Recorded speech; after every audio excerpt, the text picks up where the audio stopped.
네, 여러분 안녕하세요. 오늘도 저와 함께 재미있게 음악 치료를 공부해 보도록 하겠습니다. 자, 오늘 이 시간에는 음악 치료의 목적과 효과에 대해서 공부해 보도록 할게요. 저번 시간에 음악 치료의 정의에 대해서 공부를 했었죠. 다 기억하시나요, 여러분? 네, 다 기억하실 거라고 믿고, 네, 치료란 막연히 클라이언트를 돕는다거나 클라이언트가 즐거운 시간을 가지도록 하는 그런 오락적인 행위일 수는 없겠죠. 그래서 브루샤가 무엇이라고 얘기했냐면요. 치료는 건강을 가져오는 노력이며 치료사는 건강을 가져오도록 다른 사람을 돕는 사람이다 라고 얘기를 해요. 그래서 음악 치료는 건강을 증진하는 그런 목적을 가지고 있어요. 그래서 이게 신체, 정신, 심리, 사회, 영적인 것을 포함한 그런 걸로 확인을 할 수 있는 치료 효과를 객관적으로 확인을 할 수 있어야 되는데요. 어떤 신체 생리적인 변화라면 혈액 검사라든지 뇌파, 뇌 촬영 등 이런 어떤 신체 계측 장비를 사용할 수 있죠. 하지만 이런 임상 현장에서 매번 적용하는 게 무리가 있어요. 그리고 음악 치료의 결과가 마음이라든지 아니면 심리 변화에 대한 효과를 측정하는 거라면 심리 측정 표준화 검사지로 점수를 비교해 볼 수 있어요. 하지만 이건 역시 실용성에 문제가 있는 거죠. 매번 같은 검사를 반복해서 사용할 수 없을 뿐만 아니라 나이가 어리거나 혹은 지적 기능이 낮은 대상자에게는 적용하는 데 한계가 있겠죠. 그래서 우리 클라이언트의 그런 문제가 보여지는 행동으로 알 수 있어요.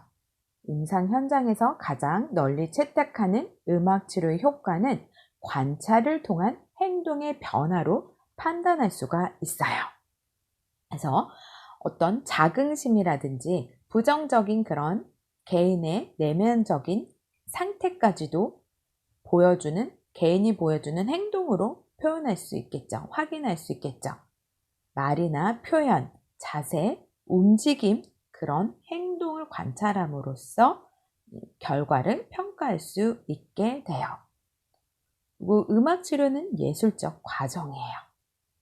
음악 치료는 본질적으로 창조적인 과정이고 음악 치료는 과학적인 과정을 가져요. 체계적인 치료 과정을 갖는다라는 거죠. 치료사에게는 자신이 치료에 대한 타당성이라든지 효율을 높이는 그런 과정이 될 수 있겠죠. 그럼 이렇게 음악 치료의 정의에 대해서 살펴봤는데 음악 치료사는 누구를 위해서 일하게 될까요? 그죠? 음악 치료의 혜택을 입는 대상은 매우 다양해요. 음악 치료가 처음 시작할 때만 해도 주로 정신질환자, 지적 장애 아동을 대상으로 실행되었어요. 그래서 음악 치료 이론이 자리 잡고 임상 적용이 발달하면서 여러 분야에서 음악 치료가 실행되고 있죠.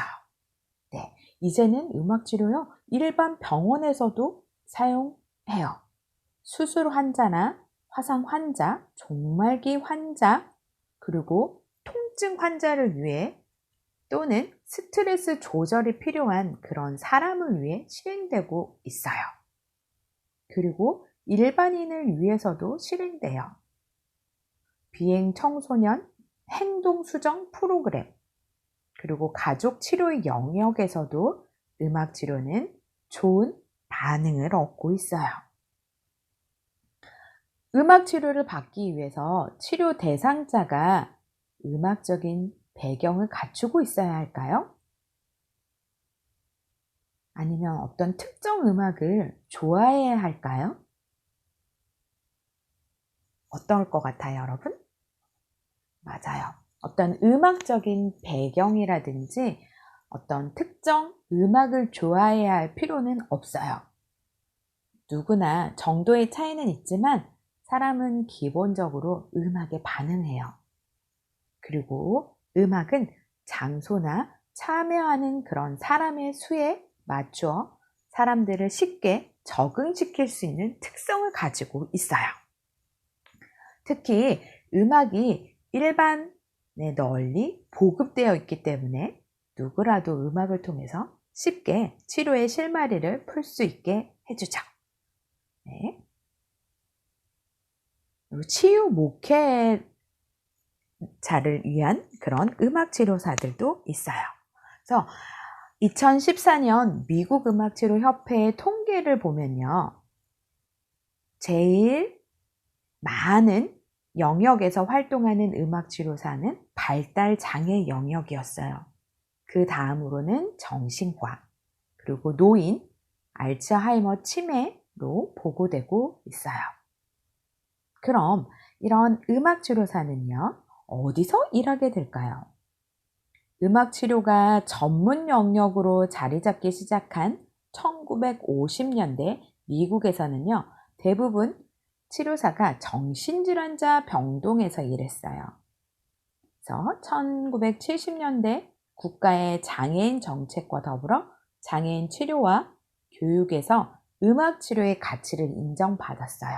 그래서 많은 치료사들이, 음악치료사들이 지적장애 아동을 위해서 일하게 되죠.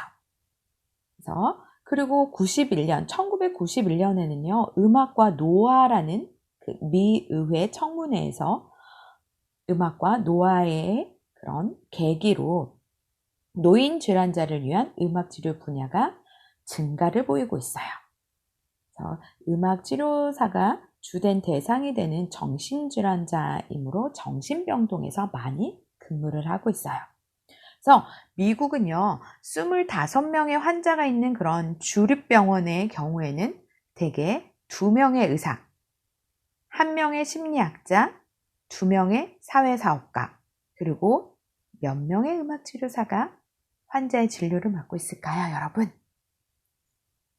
자, 의사는 2명, 심리학자는 1명, 사회사업가는 2명이에요. 음악치료사는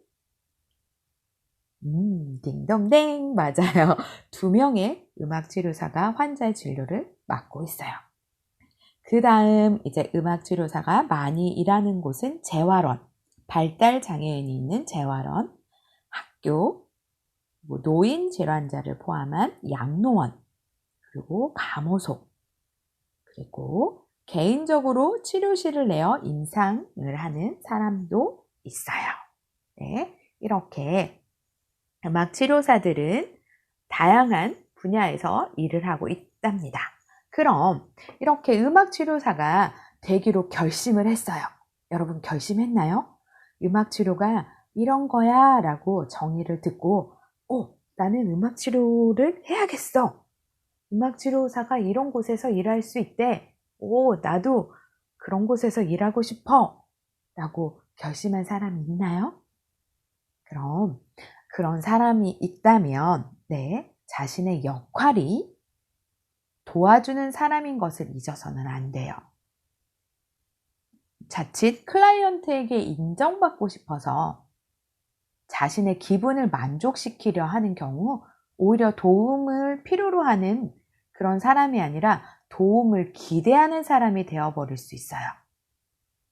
그죠? 치료사도 사람이에요. 그래서 종종 클라이언트의 관계에서 자신의 지나간 그런 인생을 비롯한 역전의 반응이 일어날 수 있어요. 그럼 클라이언트를 이해하고 긍정적인 결과를 이끄는데 분명히 유용한 거예요. 하지만 어떤 경우에는 치료에 어려움을 초래하기도 하거든요. 그래서 치료사는 클라이언트의 관계에서 자신의 어떤 역전의 반응을 보이고 있는지 항상 주의 깊게 관찰해야지 돼요. 그리고 한 사람이 전문적인 음악 치료사가 되기 위해서는 우선 음악 잘 알아야 해요. 음악 치료와 관련된 심리학도 잘 알아야 합니다. 건강학도 알아야 해요. 네. 그리고 평소에 음악 활동을 나는 잘 인도해. 그런 소양이 있어. 라고 해서 그 사람이 음악 치료사라고 말할 수 있을까요? 맞아요. 그런 사람을 음악치료사라고 우리 말할 수 없죠. 그래서 음악치료사는요, 임상치료사로서 필요한 지식과 소양을 갖추어야 해요. 특히 다른 사람의 건강을 돕기 위해 종사하는 사람이므로 히포크라테스 헌장에 나타나 있는 전문인으로서의 윤리를 인식해야 해요. 그래서 환자를 대하는 태도에서 환자를 한 사람의 인간으로 존중하고 환자의 권리라든지 개인적인 비밀을 지켜줄 수 있는 모든 일반적인 윤리 태도를 의미해요. 전문인으로서의 윤리를 인식해야 한다는 얘기죠. 즉, 치료받는 사람의 개인적 권리는 어떠한 경우에도 보호되어야 해요. 그래서 저 환자는 저런 병을 가지고 있어. 그래서 나 이렇게 치료하고 있어. 라는 그런 내용들요. 타인에게 절대로 노출하면 안 돼요. 노출되지 않도록 해야 해요. 음악치료사는요. 이게 전문인으로서의 윤리예요. 한 예로 길을 가다가 내가 음악치료를 하고 있는 한 클라이언트를 만났어요. 너무 반갑죠? 우연히 만났는데 길에서. 그럼 내가 먼저 가서, 음악치료사가 먼저 가서 어머 반가워요, 어머 반갑다 라고 하면 안 된다는 거죠. 근데 그 사람이 먼저 안녕하세요 선생님 하고 했을 때 반가워요 라고 인사는 할 수 있어요. 네, 그런 전문인으로서의 윤리를 인식해야 해요. 유능한 음악치료사가 되기 위해서는 그럼 어떤 자세를 가져야 할까요? 무엇보다도 자신의 일에 자발적으로 참여하는 그런 자세를 가져야 해요. 늘 배우는 자세로 임하게 되죠. 그리고 자기 개발에 힘쓰게 되죠. 자신의 일에 자발적으로 참여하게 되면요. 그리고 열린 마음으로 다른 치료사라든지 다른 영역에서 일하는 사람을 대할 수 있어야 해요. 그리고 타인의 장점을 받아들여서 자신을 늘 발전시키고자 노력해야 해요. 나 그럴 수 있어. 날 발전시킬 수 있어. 라고 하는 그런 사람들은 음악치료사 도전해 봅시다. 네. 자기 자신의 지식에만 만족하지 말고 어떤 타인의 분야를 인정하지 않으려는 그런 자세는 전문인으로서 바람직하지 않죠. 네. 자신의 종사하고 있는 그런 분야에서 성공적인 인생을 사는 사람의 경우처럼 음악치료사도 성공적인 치료를 위해서는 음악이 인간 생활에 직접 혹은 간접적으로 영향력을 행사하며 의사소통에 중요한 역할을 담당하고 있다는 사실, 이 모든 걸 종합해서 치료의 도구로 사용되는 것에 대한 확신이 분명해야 해요. 그쵸, 여러분? 네. 그러면 이런 음악치료사의 잦은 의무 살펴봤는데, 그럼 음악치료사가 되고 싶어요. 그럼 어떤 교육을 받나요? 라고 질문하시겠죠. 그쵸? 그러면 교육과정은 굉장히 많아요. 음악치료학 개론도 공부를 해야 되고, 심리학 개론, 음악치료 기술, 음악치료 연구, 음악치료 철학.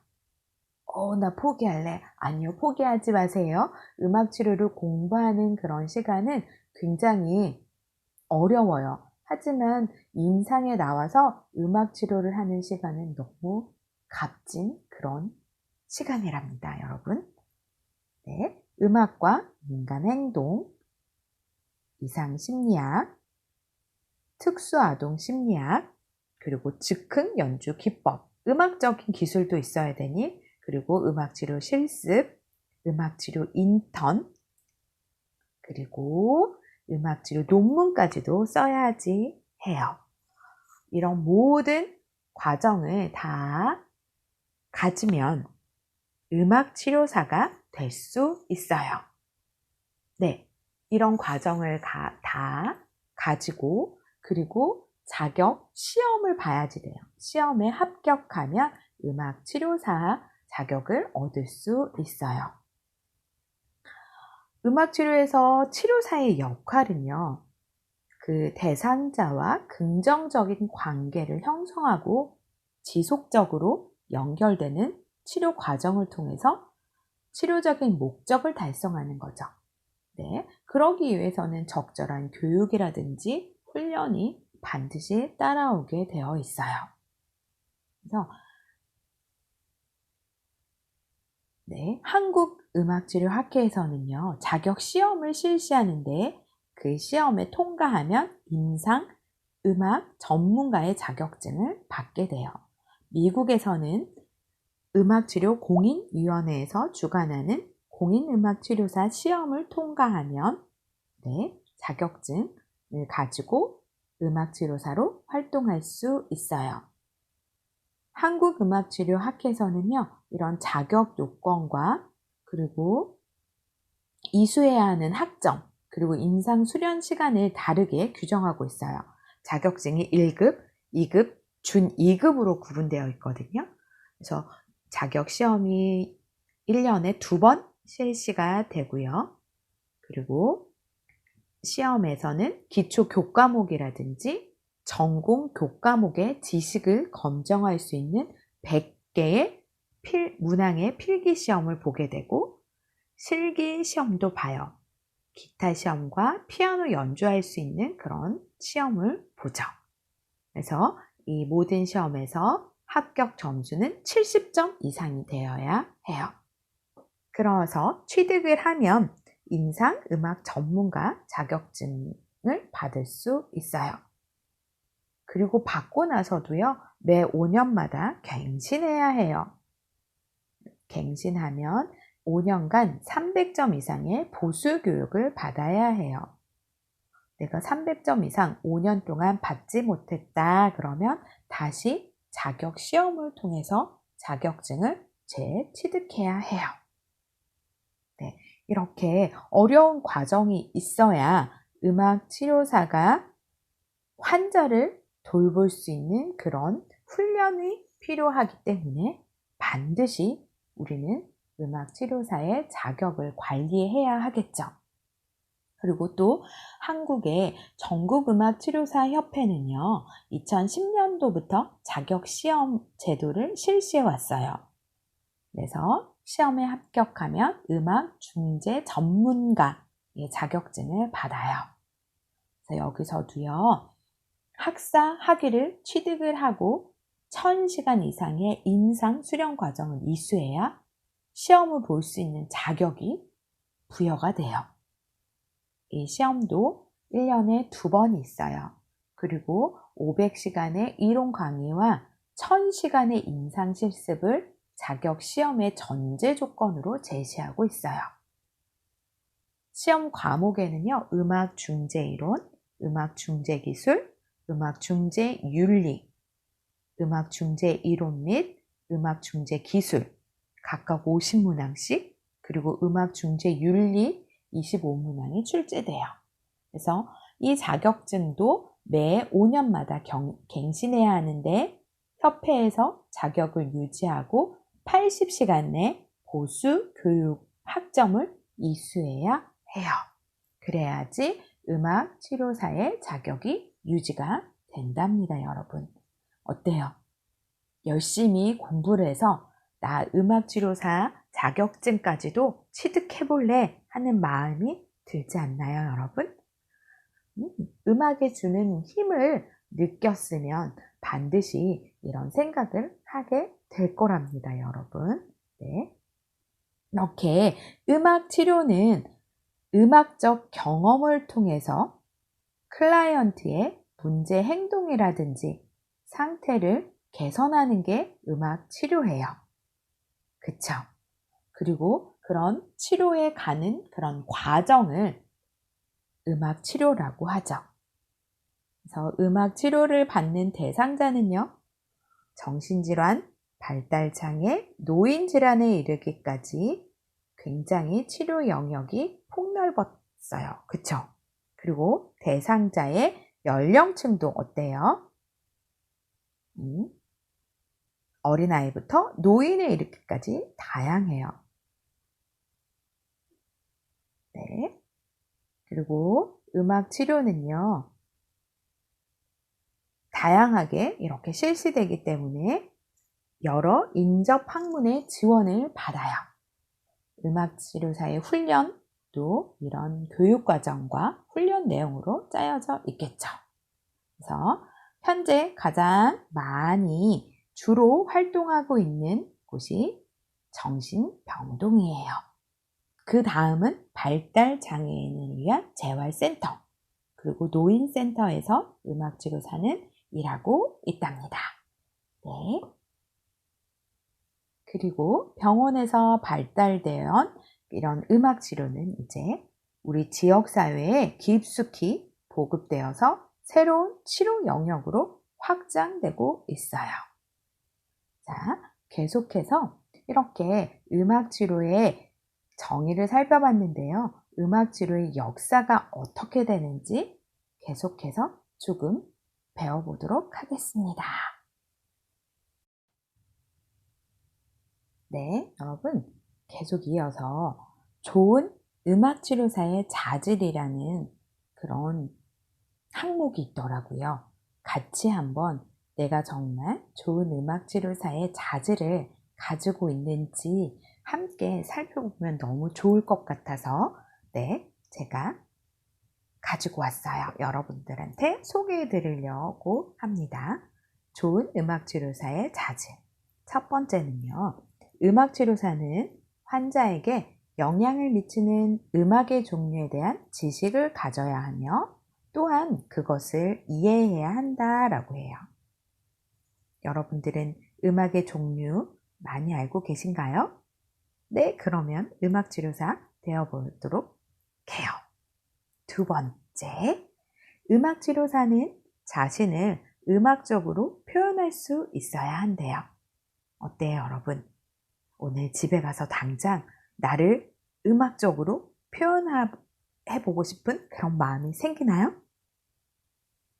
그리고 세 번째, 음악치료사는요, 음악을 통해 커뮤니케이션을 할 수 있어야 해요.